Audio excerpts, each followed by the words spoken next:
জানিয়ে দিব হাতে থাকা সর্বশেষ আপডেট বাংলা সংবাদ। প্রথমেই সংবাদ শিরোনাম। ডিসেম্বর ধরেই জাতীয় নির্বাচনের প্রস্তুতি নিচ্ছে কমিশন, বলেছেন ইসি সানাউল্লাহ। এরপর জানিয়ে দিব কোনো অপরাধীকে রাজপথে দেখতে চাই না, বলেছেন স্বরাষ্ট্র উপদেষ্টা। এদিকে 16,500 গায়েবী মামলা প্রত্যাহার হচ্ছে, বলেছেন আইন উপদেষ্টা। আরও জানিয়ে দিব সাবেক প্রতিমন্ত্রী দীপঙ্কর তালুকদার কারাগারে। সর্বশেষ জানিয়ে দিব কামাল মজুমদারের 15 কোটি টাকার অবৈধ সম্পদ, 296 কোটি টাকার লেনদেন। এতক্ষণ শুনছিলেন সংবাদ শিরোনাম, এবারে বিস্তারিত। তবে অনুরোধ থাকবে ভিডিওটিতে একটি লাইক করবেন এবং কমেন্ট করে জানিয়ে দিবেন কোন জেলা থেকে আপনি আমাদের এই ভিডিওটি দেখছেন। ডিসেম্বর ধরেই জাতীয় নির্বাচনের প্রস্তুতি নিচ্ছে কমিশন, বলেছেন ইসি সানাউল্লাহ। ডিসেম্বর ধরেই জাতীয় নির্বাচনের প্রস্তুতি নেওয়া হচ্ছে বলে জানিয়েছেন নির্বাচন কমিশনার আবুল ফজল মোহাম্মদ সানাউল্লাহ। মঙ্গলবার 11 ফেব্রুয়ারি ইউএনডিপি সহ উন্নয়ন সহযোগী 18টি দেশের রাষ্ট্রদূতের সঙ্গে বৈঠক করে এএমএম নাসিরউদ্দিন কমিশন। বৈঠক শেষে এক ব্রিফিংয়ে একথা বলেন ইসি সানাউল্লাহ।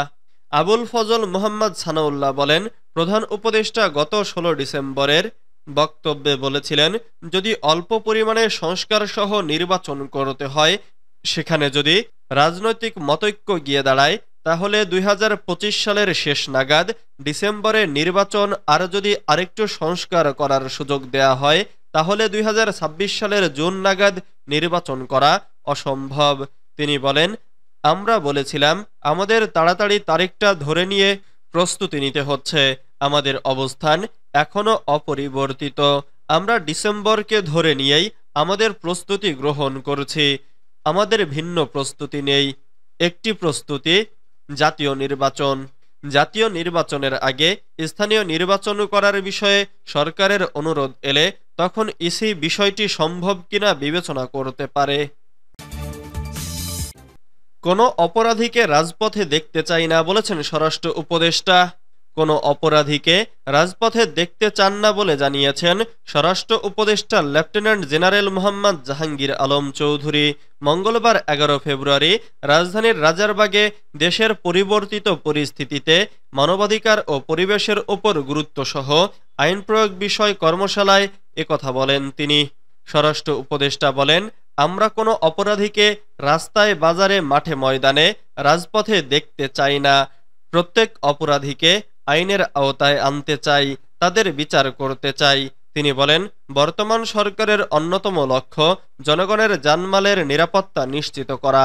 ফ্যাসিবাদ ও তাদের দোসর, দুষ্কৃতকারী, নৈরাজ্য সৃষ্টিকারী ও সন্ত্রাসীদের আইনের আওতায় এনে দৃষ্টান্তমূলক শাস্তি নিশ্চিত করা সরকারের লক্ষ্য।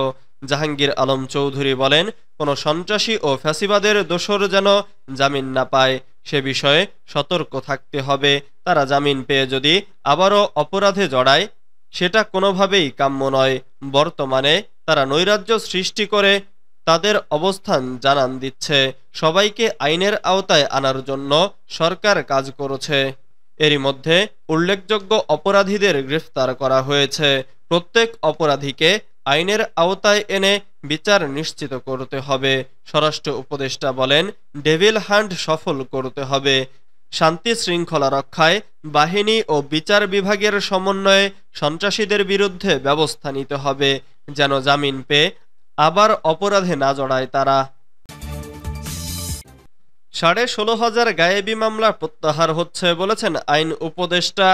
আওয়ামী লীগ সরকারের আমলে হওয়া 16,429টি গায়েবী মামলা প্রত্যাহার করা হচ্ছে বলে জানিয়েছেন আইন উপদেষ্টা আসিফ নজরুল।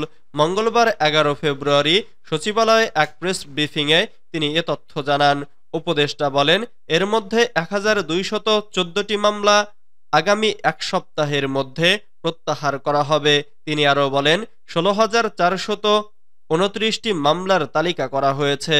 তালিকার পর প্রতিটি মামলার রেকর্ড ঘেঁটে আমাদেরকে দেখতে হয় এটা জেনুইনলি রাজনৈতিক হয়রানিমূলক গায়েবী মামলা কিনা, নাকি এটা কোনোরকম অনিয়ম বা কারচুপি করে ব্যক্তির বিরুদ্ধে ব্যক্তির মামলা ঢুকিয়ে দেওয়া হয়েছে। আসিফ নজরুল বলেন, ব্যক্তির বিরুদ্ধে ব্যক্তির হত্যা মামলা তো প্রত্যাহার করতে পারি না, প্রতিটা কেস রেকর্ড দেখে দেখে নিশ্চিত হতে হচ্ছে। এ প্রক্রিয়ায় ১৬,৪২৯টি গায়েবী মামলার মধ্যে ১,২১৪টি মামলা আগামী এক সপ্তাহের মধ্যে প্রত্যাহার করা হবে, আর ১,২১৪টি মামলার মধ্যে ৫৩টি মামলা প্রত্যাহার সংক্রান্ত গেজেট আজকালকের মধ্যেই প্রকাশ করা হবে। সাবেক প্রতিমন্ত্রী দীপঙ্কর তালুকদার কারাগারে। ২০২৩ সালে রাজধানীর পল্টন মডেল থানাধীন বিএনপির সমাবেশ চলাকালে যুবদল নেতা শামীম হত্যা মামলায় সাবেক পার্বত্য চট্টগ্রাম বিষয়ক প্রতিমন্ত্রী দীপঙ্কর তালুকদারকে কারাগারে পাঠিয়েছে আদালত। সেই সঙ্গে মামলার মূল নথি আদালতে পৌঁছানোর পর ৭ দিনের পুলিশ রিমান্ড ও জামিন আবেদন বিষয়ক শুনানির নির্দেশনা দেন বিচারক। মঙ্গলবার ১১ ফেব্রুয়ারি ঢাকার মেট্রোপলিটন ম্যাজিস্ট্রেট শশিতা ইসলাম শুনানি শেষে রিমান্ডের আদেশ দেন। এদিন বেলা ১টার দিকে আদালতে আনা হয় এই আওয়ামী লীগ নেতাকে। মামলার তদন্তকারী কর্মকর্তার ৭ দিনের রিমান্ড আবেদন করলেও আদালতে মূল নথি না পৌঁছানোয় এদিন শুনানি অনুষ্ঠিত হয়নি। পরবর্তীতে ঢাকার মেট্রোপলিটন ম্যাজিস্ট্রেট শশিতা ইসলাম মূলনথি আদালতে পৌঁছানোর পর রিমান্ড ও জামিন আবেদন বিষয়ক শুনানির দিক নির্দেশনা দেন। মামলা সূত্রে জানা যায়, ২০২৩ সালের ২৮ অক্টোবর বিএনপি ঢাকায় মহাসমাবেশের ডাক দিলে একই দিন পাল্টা কর্মসূচি দেয় আওয়ামী লীগ।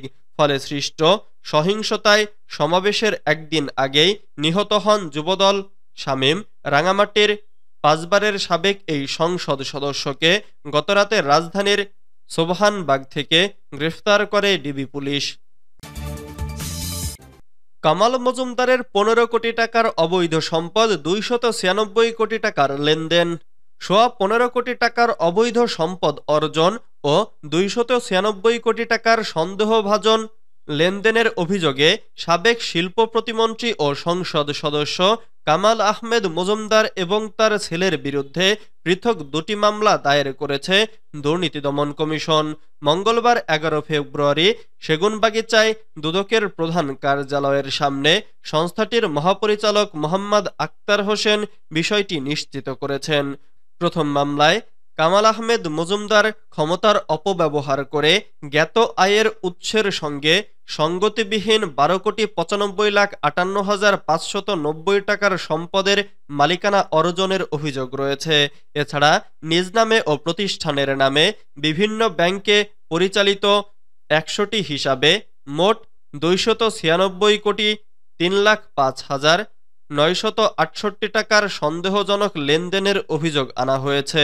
দ্বিতীয় মামলায় তার ছেলে শাহেদ আহমেদ মজুমদার ও বাবা কামাল আহমেদ মজুমদারকে আসামি করা হয়েছে।